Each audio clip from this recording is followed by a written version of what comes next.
आज ही Doubtnut app download करें। Doubtnut पर होगा अब आपके सभी मैथ्स, केमिस्ट्री, फिजिक्स और बायोलॉजी डाउट्स का सफाया। बस अपने क्वेश्चन की फोटो खींचो, उसे क्रॉप करो और तुरंत वीडियो सोल्यूशन पाओ। Download now. सो गाइस, इस क्वेश्चन में हमें क्या दे रखा है कि जो थर्ड पीरियड के हमारे एलिमेंट्स हैं वो सोडियम से लेके क्लोरीन तक में क्या ट्रेंड शो कर रहे हैं, इलेक्ट्रोनेगेटिविटी का, आयोनाइजेशन एनर्जी का और एटॉमिक वॉल्यूम का। ठीक है, तो यहाँ पे देखें जैसे जैसे हम थर्ड पीरियड की बात करें तो थर्ड पीरियड के जो एलिमेंट्स हैं वो है हमारे सोडियम, ठीक है, देन आएगा magnesium, aluminium, silicon, phosphorus, sulphur और क्लोरीन। ठीक है, अब यहाँ पे इनका एटॉमिक नंबर क्या है, इसका 11, इसका 12, इसका 13, इसका 14, इसका 15, इसका 16 और इसका 17।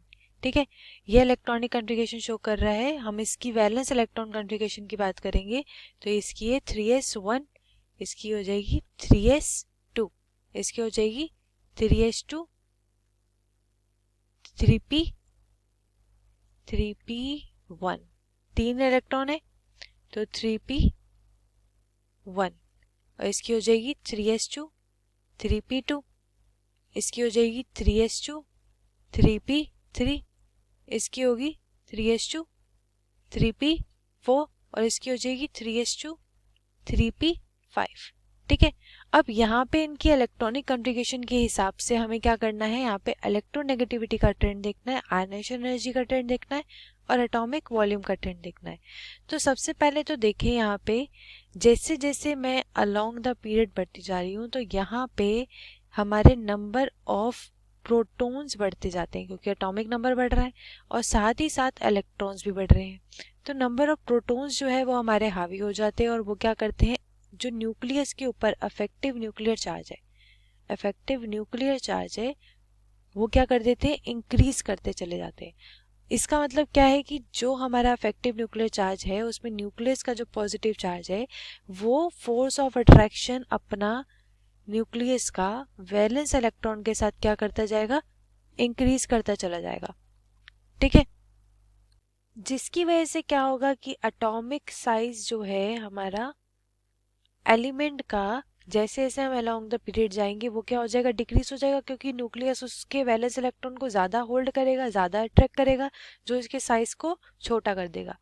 ठीक है, अब यहाँ पे देखो मुझे बोला है कि इलेक्ट्रोनेगेटिविटी का ट्रेंड बताओ, तो इलेक्ट्रोनेगेटिविटी मतलब टेंडेंसी टू गेन इलेक्ट्रॉन। ठीक है, तो गेन करने की इलेक्ट्रॉन यहाँ पे देखें जैसे जैसे हम आगे बढ़ रहे हैं तो गेन करने की इलेक्ट्रॉन की टेंडेंसी क्या हो रही है, बढ़ रही है। क्योंकि यहाँ पे देखो अभी इसके पास 3s1 था, 3s2 था, p3p1 था, तो ये लूज करने की टेंडेंसी ज्यादा रख रहे थे। 3 ये इलेक्ट्रॉन लूज कर सकते हैं, ये 2, ये 1। ठीक है, और धीरे धीरे लूज करने की टेंडेंसी कम होती जाती है और ये बन जाते हैं हमारे नॉन मेटल जो कि गेन करने की टेंडेंसी शो करते हैं। ठीक है, क्योंकि यहाँ पे जब न्यूक्लियस ने वैलेंस इलेक्ट्रॉन को होल्ड करके रखा है तो लूज तो कर नहीं पाएगा, तो यहाँ पे गेन करना इसके लिए आसान हो जाएगा और अपनी नोबल गैस कॉन्फ़िगरेशन एक्वायर कर लेगा जब ये गेन कर लेगा। तो यहाँ पे क्लोरीन की सबसे ज्यादा इलेक्ट्रोनेगेटिविटी आएगी। ठीक है, तो इलेक्ट्रोनेगेटिविटी क्या होती है, हमारी इंक्रीज होती है, तो ऑप्शन नंबर 1 करेक्ट है। अब देखिए इलेक्ट्रोनेगेटिविटी डिक्रीज तो हो नहीं रही, अब बोला है आयोनाइजेशन एनर्जी डिक्रीज होती है। अभी हमने देखा कि फोर्स ऑफ अट्रैक्शन न्यूक्लियस का वैलेंस इलेक्ट्रॉन से इंक्रीज हो रहा है, तो वैलेंस इलेक्ट्रॉन को बांध के रखेगा अपने साथ, अट्रैक्ट करके रखेगा, तो लूज तो करने नहीं देगा। ठीक है, लूज नहीं करने देगा तो आयोनाइजेशन एनर्जी क्या कहती है कि वो मिनिमम एनर्जी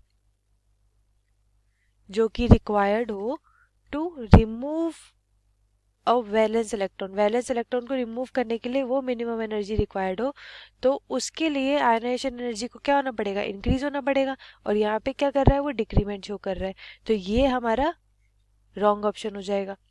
अगला आता है एटॉमिक वॉल्यूम पे, तो एटॉमिक वॉल्यूम जो है हमारा लगातार इंक्रीज नहीं हो रहा है। यहाँ पे देखो जैसे जैसे हम यहाँ जा रहे थे हमारा साइज क्या हो रहा है, छोटा हो रहा है। साइज छोटा हो रहा है तो उसके साथ हम देखें कि वॉल्यूम जो है हमारा मास अपॉन में डेंसिटी से डिनोट कर सकते हैं, तो वॉल्यूम हमारा क्या है, डायरेक्टली पोर्शन है। तो मास हमारा क्या हो रहा था, डिक्रीज हो रहा था, तो वॉल्यूम भी क्या होगा, डिक्रीज होगा। पर एक पॉइंट पर आकर जब हमारा क्या है, इसके इसके कंसिडर में देखें तो हम क्लोरीन तक का क्या होगा, मास एटॉमिक वॉल्यूम जो है वो क्या होना चाहिए, डिक्रीमेंट शो करना चाहिए, ठीक है। और अगर यहीं पे आर्गन गैस होती, ठीक है, आर्गन एलिमेंट होता तो उसका कंप्लीटली फिल्ड ऑर्बिटल होता, तो तब ये ट्रेंड क्या करता है, यहाँ पे डिक्रीज करने के बाद तब ये इंक्रीमेंट शो करता है, क्योंकि यहाँ पे जो आर्गन गैस है उसका कंप्लीटली फिल्ड ऑक्टेट शेल है, जिसकी वजह से इंटर इलेक्ट्रॉनिक रिपल्शन होगी, और इस रिपल्शन के कारण क्या होता है, साइज हमारा इंक्रीज हो जाता है, तो वॉल्यूम भी क्या हो जाएगा, इंक्रीज हो जाएगा। तो पहले क्या होता है, डिक्रीज होता है फिर इंक्रीज होता है, पर अभी आर्गन गैस की बात नहीं करनी है, हमें सिर्फ क्लोरीन तक देखना है, तो क्या होगा, डिक्रीमेंट शो करेगा। तो ये ऑप्शन भी इनकरेक्ट हो गया। तो यहाँ पे करेक्ट ऑप्शन मेरे पास आया ऑप्शन नंबर 1। क्लियर है, थैंक यू। क्लास 6 से 12 से लेके नीट, IIT, जेई मेंस और एडवांस के लेवल तक 10 मिलियन से ज्यादा स्टूडेंट्स का भरोसा। आज ही डाउनलोड करें डाउटनेट ऐप या व्हाट्सएप कीजिए अपने डाउट्स 8400 400 400 पर।